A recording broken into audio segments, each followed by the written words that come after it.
Je, Wapalestina halisi ndio hawa?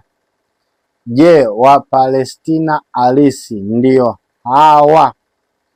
Miongoni mwa swali ambayo yanakuwa yanatembea sana kwenye mitandao ya kijamii ni kwamba je, hawa ndio Wayahudi halisi, Waisraeli halisi ambao tumekuwa tukiwasoma kwenye maandiko?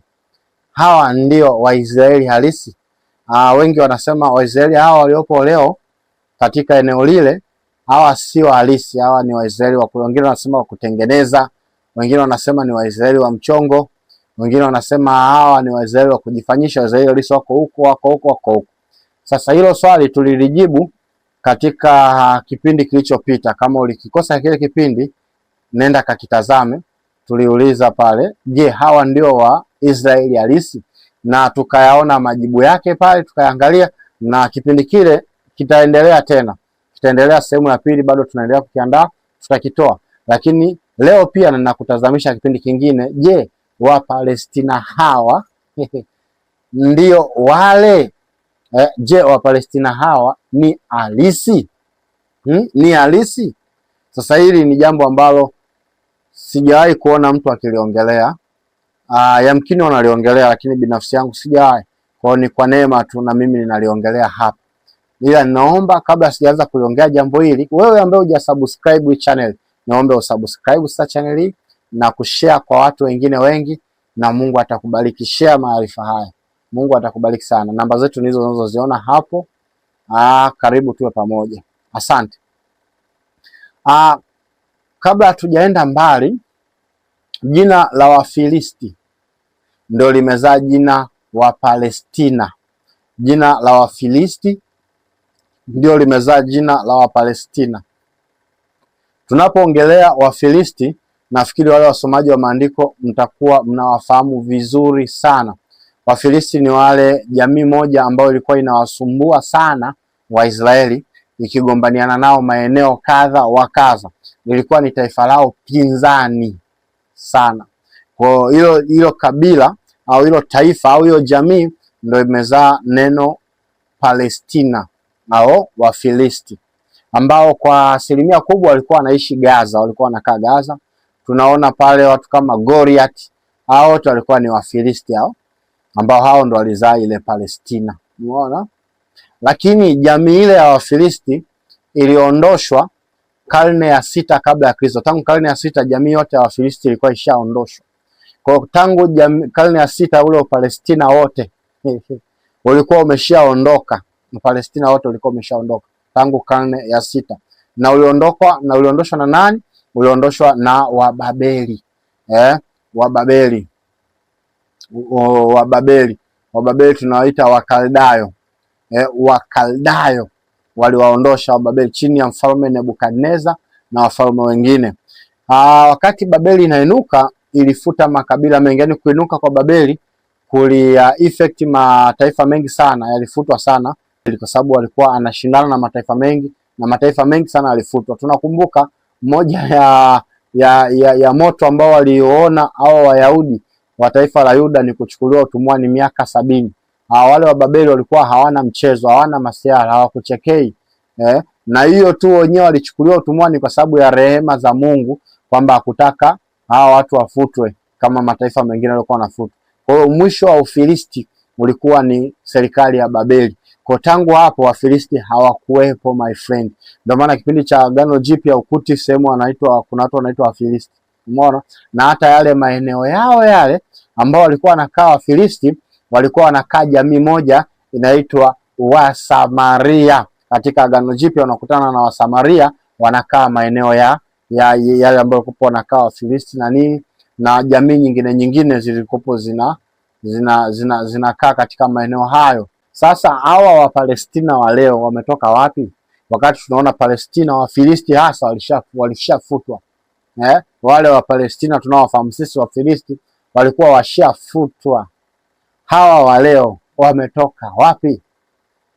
Shawahi kujiuliza swali kama hilo, au ndo unajiuliza na wewe sasa hivi kama ambavyo nakuuliza mimi? Okay, usikonde. Iko hivi.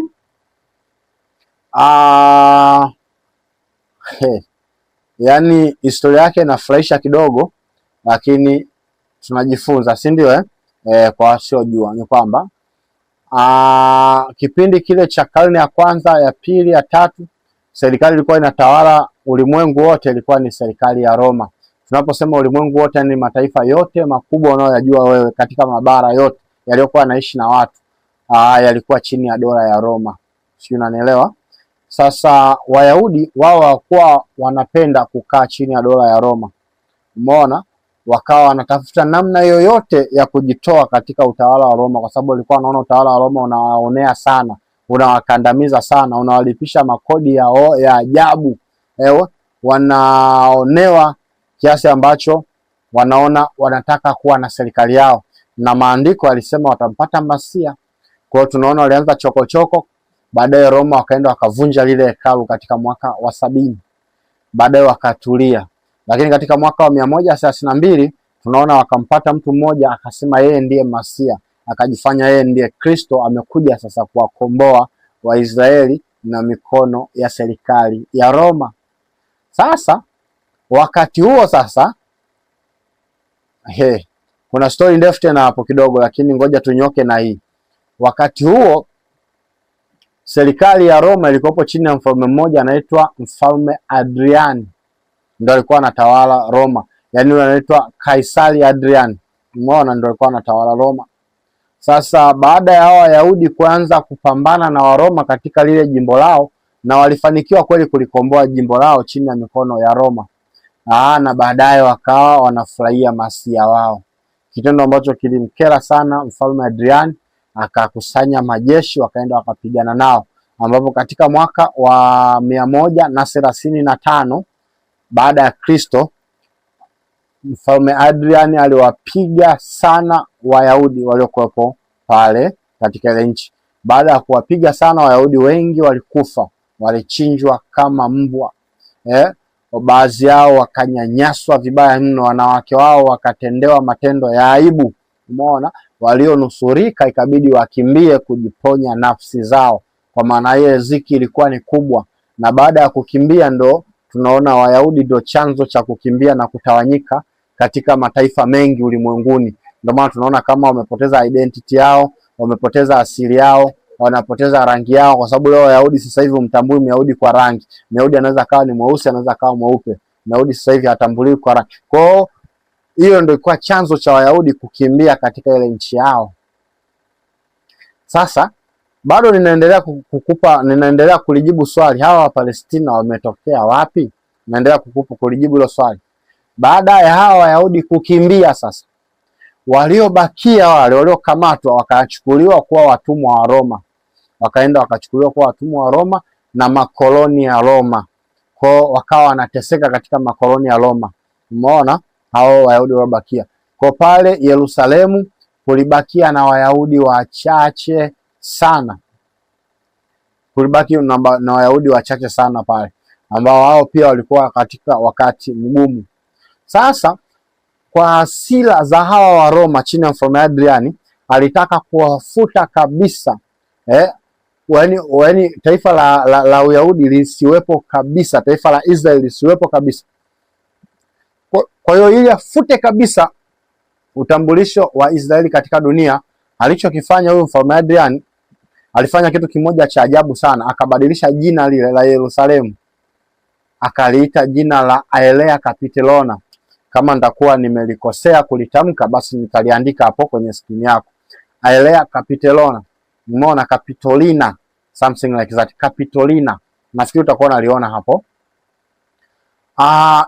Alifanya hivyo ili kwanza kufuta utambulisho wa jiji la Jerusalem, kwa sababu hilo jiji ndilo lililokuwa linaonekana linawapa kiburi. Umeona, mji mtakatifu wa Mungu. Kwa hiyo akauita kwa jina la miungu yao ya Roma. Lakini sehemu ambapo Wayahudi ambapo walikuwa wanaipambania sana katika lile hekalu, maana ndio kilichowaumiza sana Wayahudi kulivunja lile hekalu lao.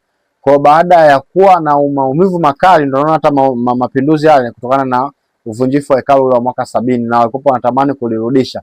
Hasa pale akalijenga hekalu la Mungu Zeus. Akaliita jina hilo, nimelisahau kidogo jina la hekalu hilo, ambalo huyu Mfalme Adrian alilijenga pale Yerusalemu. Sasa baada ya kulijenga lile hekalu la Mungu Jupiter, sehemu ambapo palikuwa na hekalu la Sulemani au palikuwa na hekalu la Herode, umeona, lilipovunjwa pale ndo wakaliweka lile hekalu lao katika huo mwaka nilokutajia wa 135 pale wakasimamisha mahekalu yao ya namna hiyo. Alafu sasa walichokifanya wakafuta lile jina la Israeli pale, pasitwe kwa jina la Israeli au pasitwe kwa jina la Uyahudi tena, pasitwe kwa jina la Yudea tena. Kwa walipolifuta jina la Israeli wakasema sasa mahali hapa pataitwa Syria Palestina. Hapo ndipo tunaona sasa jina la Palestina linarudi kwa mara nyingine tena. Kwa hiyo kumbe aliyelirudisha jina la Palestina sio Mpalestina huyu anayeishi sasa hivi, alikuwa ni Mroma baada ya kuwafukuza wenye eneo lao ambao ni Wayahudi. Sasa baada ya kuwafukuza Wayahudi wenye eneo lao ndo akapaita pale Syria Palestina, ambapo ndo pakazaa jina la Palestina. Na kwa nini aliliita jina la Syria Palestina? Kwa nini alichagua Palestina na asichague jina lingine? Hakuchagua jina la Palestina kama ajali. Alichagua Palestina ili kuwamock Waisraeli waliotawanyika, kuwakebei, kuwadhalilisha, kuwakashifu, kwa sababu tunaposema Wafilisti walikuwa ni jamii ambao Wayahudi wanaiona kama imelaniwa, wanaiona kama duni, wanaiona kama wapinzani wakubwa wa taifa la Israeli katika historia, kwa sababu hawakuwepo tena. Hiyo ndio jamii ambayo iliwasumbua sana Wayahudi. Sidhani kama kuna jamii nyingine ambayo imewasumbua Wayahudi katika kupambana nao kama hawa Wafilisti, umeona? Kwa sasa hawa wa Roma wakaamua kuchagua jina la Wafilisti kuliita eneo ambalo ni la Wayahudi ili kuwakomesha Wayahudi, kuwadhalilisha Wayahudi. Sasa lile jina la Palestina likaendelea kutumiwa mpaka kipindi cha dola ya Byzantine ilipokuja kuinuka, pakaendelea kuitwa Palestina. Umeona? Baadaye ilipokuja Islamic State sasa inapoinuka kipindi baada ya Mtume Muhammad kufa, tunaona harakati kubwa sana za jamii ya Kiislamu kutoka Mashariki ya Kati kuja huku Ulaya na kuchukua baadhi ya nchi kubwa kubwa hizi za Ulaya. Tunaona ilikuwa ina nguvu sana jamii dola ya Kiislamu hii, umeona? Na ikaeneza utamaduni wao na ustaarabu wao wa Kiarabu katika mataifa mengi sana ya kipindi hicho makubwa, kwa sababu ilikuwa ina nguvu na ina jeshi imara.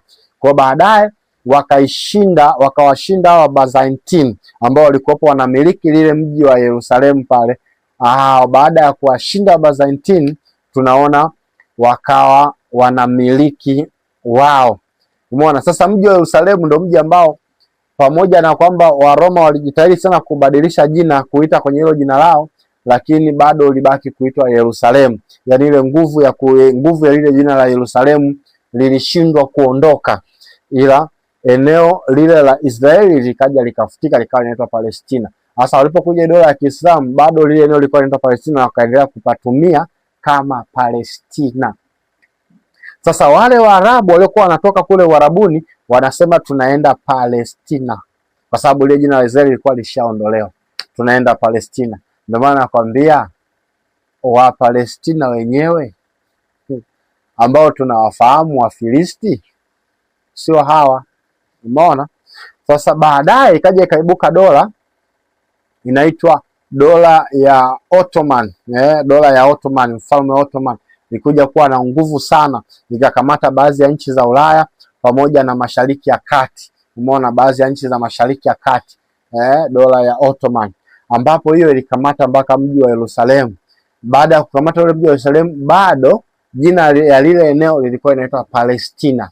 Umeona? Hapo ndipo sasa tukaanza kuona sasa jamii mpya ya watu ambao ndo imezalisha Wapalestina wa leo, ndo ikaanza kuingia hapo, na jamii hiyo ilikuwa inatokea katika mataifa kama ya Saudia, mataifa kama Misri, mataifa mengine haya, Jordan, mataifa mengine haya, wakawa wanakuja katika Palestina na baadaye wakaloea pale.